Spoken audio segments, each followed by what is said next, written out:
Hello बच्चों, good morning. कल मैंने आपको हिंदी फर्स्ट से लेसन 12 समास पढ़ाया, लेकिन ये कंप्लीट नहीं हो पाया था क्योंकि ये चैप्टर थोड़ा लंबा है और आपको समझाना भी है। इसलिए हमने सिर्फ समास की परिभाषा, प्रकार और उस प्रकार के 3 में जो समास के जो प्रकार है उनमें से केवल 3 ही आपको समझाए थे। 6 है प्रकार: अव्ययी भाव, तत्पुरुष, कर्मधारय, द्विगु, द्वंद्व और बहुब्रीहि। ये 6 प्रकार होते हैं समास के, जिनमें से सिर्फ 3 हमने आपको कल समझाया: अव्ययी भाव, तत्पुरुष और कर्मधारय। आपको हमने समास की परिभाषा याद करने के लिए होमवर्क में भी दिया। उम्मीद करते हैं आपको इसकी परिभाषा याद भी हो गई होगी। तो आइए आज की क्लास हम लोग स्टार्ट करते हैं समास के भेद के चौथे प्रकार द्विगु समास से। चौथा प्रकार हमारा है द्विगु समास।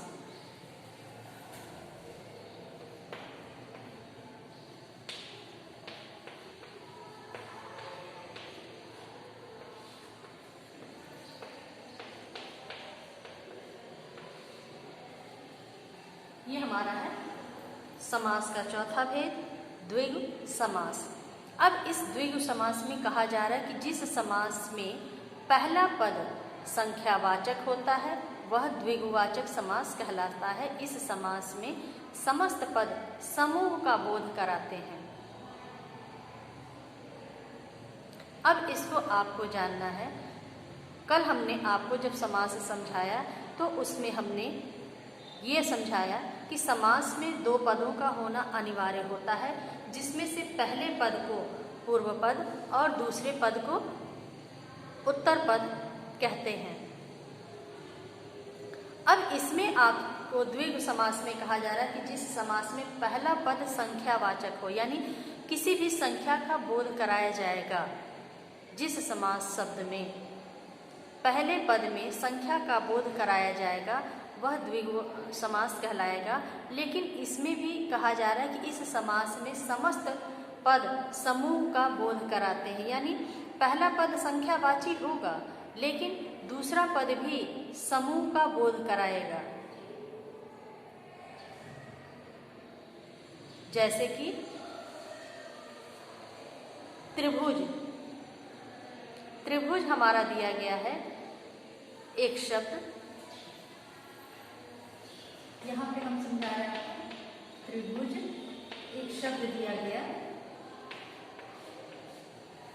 अब इस त्रिभुज शब्द में पहला शब्द हमारा, अब इसको अगर हम लोग अलग अलग करते हैं, पूर्व पद और उत्तर पद की ओर अगर हम इसको अलग करेंगे तो पूर्व पद में हमारा आता है त्रि और उत्तर पद में आ रहा है भुज। त्रिभुज इस तरह से। अब अगर इसका हम लोग समास विग्रह करते हैं तो उस दौरान 3 भुजाओं का समूह, जैसा कि विग्रह करके आपका बुक में भी दिखाया गया है कि त्रि का अर्थ होता है 3, ये त्रि आपका दिया है, इसका अर्थ हो गया 3, और भुज का अर्थ होता है भुजा यानी बाम। अब 3 भुजाओं का समूह, इसका जब हम लोग विग्रह करते हैं तो हम लिखेंगे 3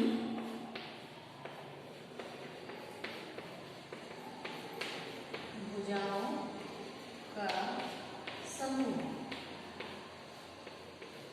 इस तरह से 3 भुजाओं का समूह, ये हमारा समास विग्रह हो गया। यानी जो हमको शब्द मिला है, ये हमको शब्द मिला त्रिभुज, इसको हमने पूर्व पद और उत्तर पद में अलग अलग कर लिया। पूर्व पद में हमारा त्रि, उत्तर पद में हमारा भुज आ गया।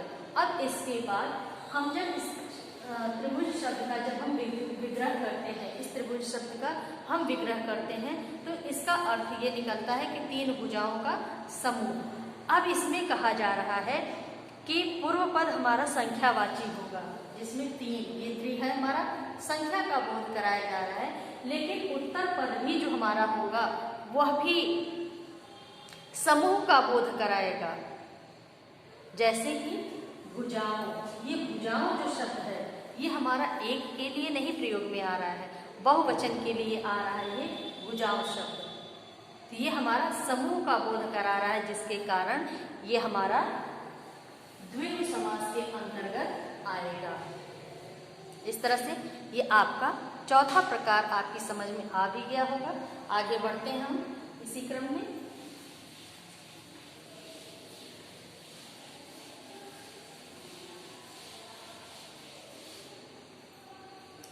पांचवा प्रकार हमारा है द्वंद्व समास। ये पांचवा प्रकार हम बता रहे हैं आपको, द्वंद्व समास।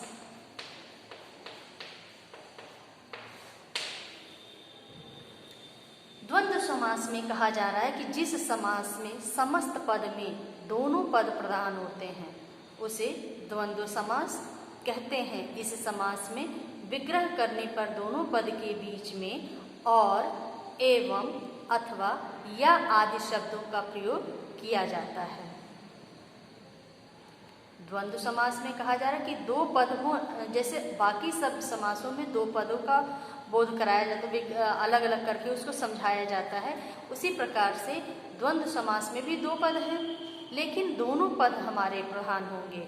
अब तक आपने जाना किसी में पहला पद प्रधान है तो किसी में दूसरा पद प्रधान है, किसी में संख्या का बोध कराया जा रहा है, किसी में विशेषण और विशेष का अंतर है, लेकिन संबंध है। लेकिन अब इसमें द्वंद्व समास में कहा जा रहा है कि दो पद हैं तो दोनों में प्रधानता है, किसी एक में नहीं है, दोनों प्रधान हैं। जैसे कि हमारा ये शब्द दिया गया है माता पिता, हमको समास के लिए शब्द मिल रहा है माता पिता, ये हमको शब्द दिया गया माता पिता। इस तरह से माता पिता हमको एक शब्द मिला है। अब इसमें कहा जा रहा है कि दोनों पद हमारे समान होंगे। जैसे कि पूर्व पद में हमारा आ रहा है माता और उत्तर पद में पिता। ये हमारा पूर्व पद और उत्तर पद इसमें हो गया। पूर्व पद में माता और उत्तर पद में पिता शब्द। अब इसमें से ये दोनों प्रधान हैं, इसमें से किसी एक की तुलना दूसरे से नहीं की जा सकती है, दोनों में समानता है, दोनों में प्रधानता है। क्या आप अपने माता पिता में से किसी एक के बारे में अलग सोच रख सकते हैं इस तरह से? नहीं, हमारे माता पिता दोनों हमारे लिए समान हैं। हाँ, ये अलग बात है कि कोई किसी को ज़्यादा प्यार करता है या किसी को ज़्यादा डांटता है, वो अलग बात है। लेकिन यहाँ शब्दों के बारे में जब हम भाव समझा रहे हैं तो उस दौरान हमारे ये माता और पिता शब्द जो हैं ये दोनों हमारे समान हैं, दोनों में प्रधानता है। दोनों शब्द हमारे पूर्व पद भी और उत्तर पद, इन दोनों में हमारे समानता प्रधानता है, उसे हम द्वंद्व समास कहते हैं। यानी जिस समास शब्द में दोनों पदों की प्रधानता होगी वो हमारा द्वंद्व समास कहलाएगा। इस समास में जब हम विग्रह करते हैं तो या तो हम इसमें और शब्द जोड़ेंगे या एवं, अथवा, या आदि शब्दों का प्रयोग करके इसका हम विग्रह करते हैं। जैसे कि माता और पिता। अब इसको हम लोग विग्रह करेंगे तो हम लिखेंगे माता और पिता। इस तरह से विग्रह करने पर हम इस रूप में इसको हम लिख सकते हैं कि माता और पिता। इसी प्रकार से अच्छा बुरा हमारा शब्द है, इसमें हमको जब विग्रह करना होगा तो हम लिखेंगे अच्छा या बुरा। बच्चे बूढ़े, बच्चे एवं बूढ़े, ऐसे शब्दों का हम बीच में प्रयोग करते जाएंगे जिससे दोनों पदों की प्रधानता हमें स्पष्ट रूप से समझ में आ सके। अब इसके बाद से अगला प्रकार यानी लास्ट जो हमारा भेद आता है वह है बहुब्रीहि समास।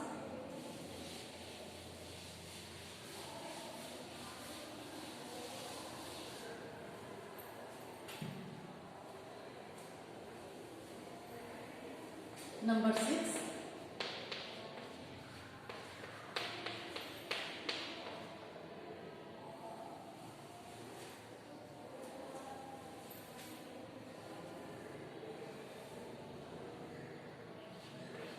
बहुब्रीहि समास।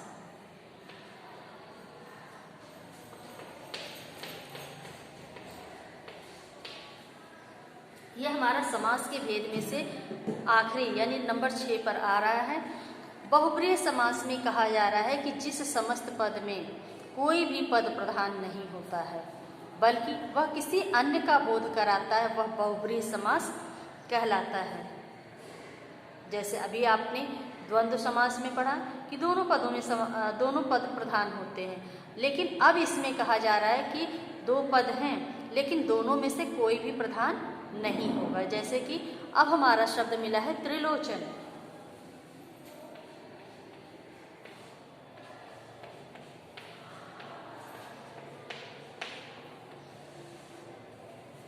इसमें भी आप देखेंगे संख्या का बोध हो रहा है। त्रिलोचन में त्रि जो है वो संख्या का बोध हो रहा है, लेकिन ये बहुब्रीहि के अंतर्गत आएगा। कैसे, ये हम आपको अब इसके बाद से उदाहरण से समझा रहे हैं। अब इसमें हम त्रिलोचन में देखेंगे, ये त्रिलोचन जो शब्द दिया गया है इसमें से हम इसको जब अलग अलग यानी पूर्व पद और उत्तर पद में लिखेंगे तो उस दौरान ये त्रि शब्द हमारा आ रहा है पूर्व पद में और ये लोचन शब्द हमारा आ रहा है उत्तर पद में।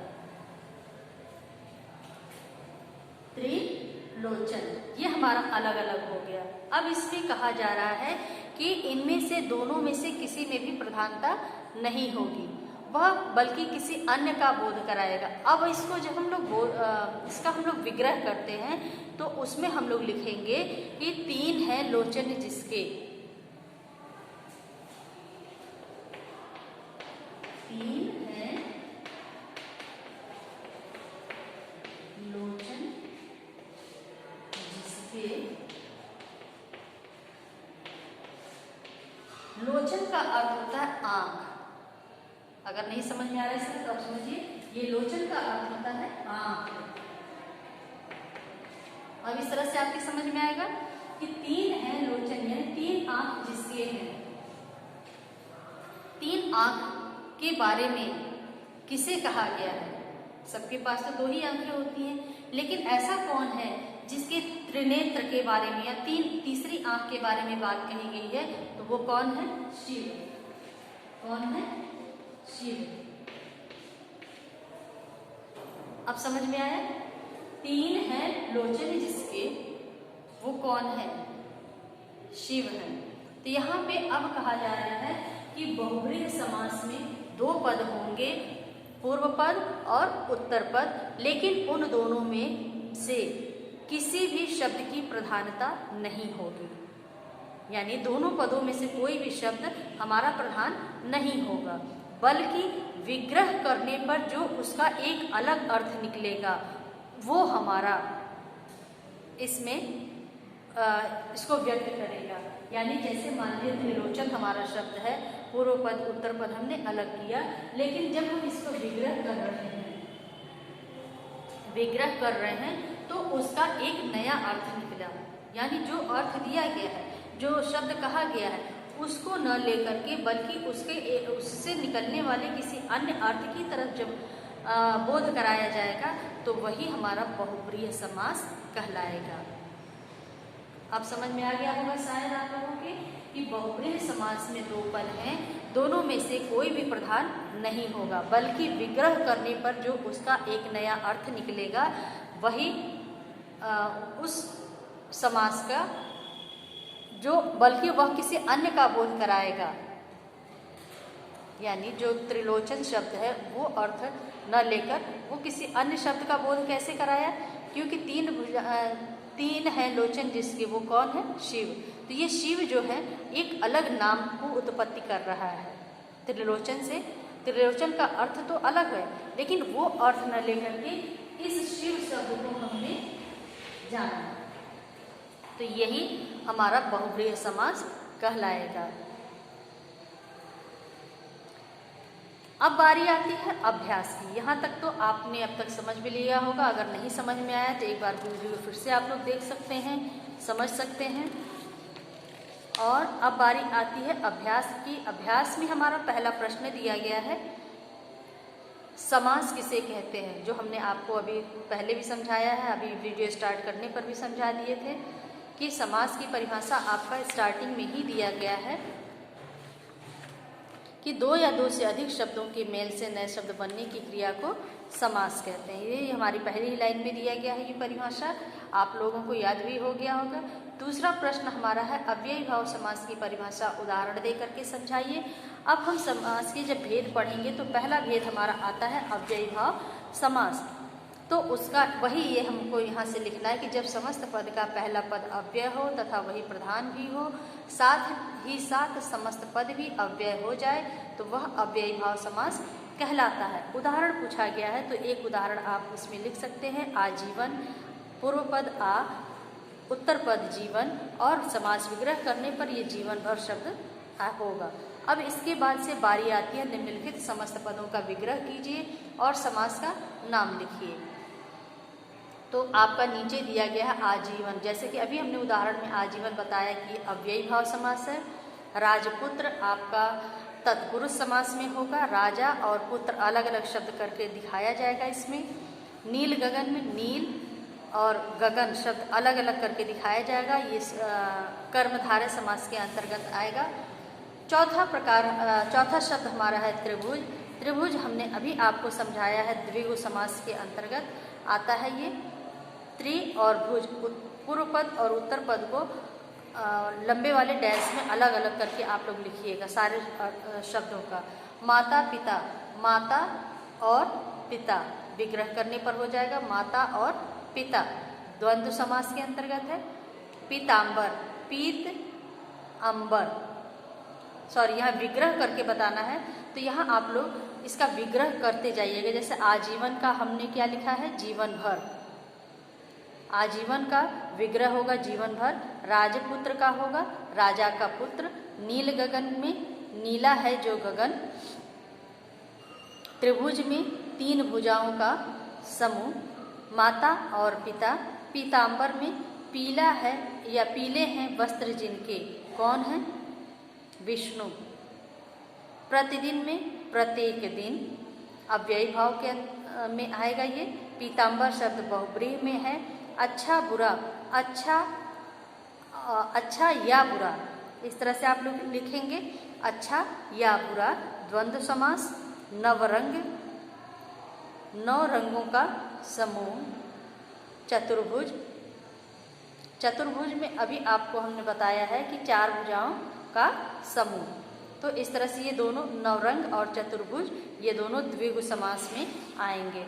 अब इसके बाद निम्नलिखित सामासिक पदों के पूर्व पद और उत्तर पद लिखिए। यहाँ पे आपको कहा गया है कि पूर्व पद और उत्तर पद, जैसे कि हमने आपको हर शब्द का अलग अलग करके दिखाया है वैसे ही आपको एक साइड में आपको पूर्व पद दिया गया है, दूसरी साइड में उत्तर पद दिया है। तो गुरु दक्षिणा का होगा पूर्व पद गुरु, दक्षिणा शब्द उत्तर पद में आएगा। प्रतिदिन में प्रति या प्रत्येक भी कर सकते हैं, इसको पूर्व पद में आएगा, लेकिन आपको सिर्फ शब्द दिखाने हैं तो आप प्रति भी अगर डालेंगे तो भी सही है, या प्रत्येक भी अगर विग्रह करने पर ये प्रत्येक दिन लिखा जाएगा, लेकिन यहाँ पे प्रति दिन उत्तर पद में आएगा। महादेव में महा शब्द पूर्व पद है, देव उत्तर पद है। चरण कमल में चरण पूर्व पद है, उत्तर पद में आपका आएगा कमल। पंचवटी में पंच शब्द पूर्व पद है, वटी उत्तर पद है। इसके बाद है अच्छा बुरा, अच्छा पूर्व पद, बुरा उत्तर पद। घनश्याम में घन पूर्व पद और श्याम उत्तर पद। नील गगन में नील शब्द है आपका पूर्व पद और गगन शब्द है उत्तर पद। यथाशक्ति में भी इसी तरह से किया जाएगा, यथा पूर्व पद, शक्ति उत्तर पद। दाल रोटी में दाल पूर्व पद और रोटी शब्द हमारा उत्तर पद के अंतर्गत लिखा जाएगा। तो इस तरह से ये हमारा आज का ये लेसन कंप्लीट हो गया। और अब बारी आती है आज का होमवर्क देने की। तो होमवर्क आप लोग अपनी स्कूल डायरी में नोट करेंगे।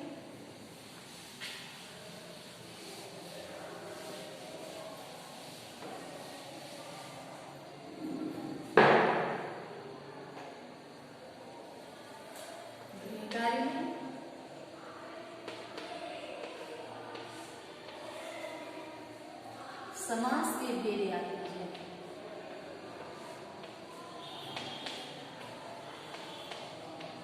भेदों के नाम, समास के भेदों के नाम याद कीजिए।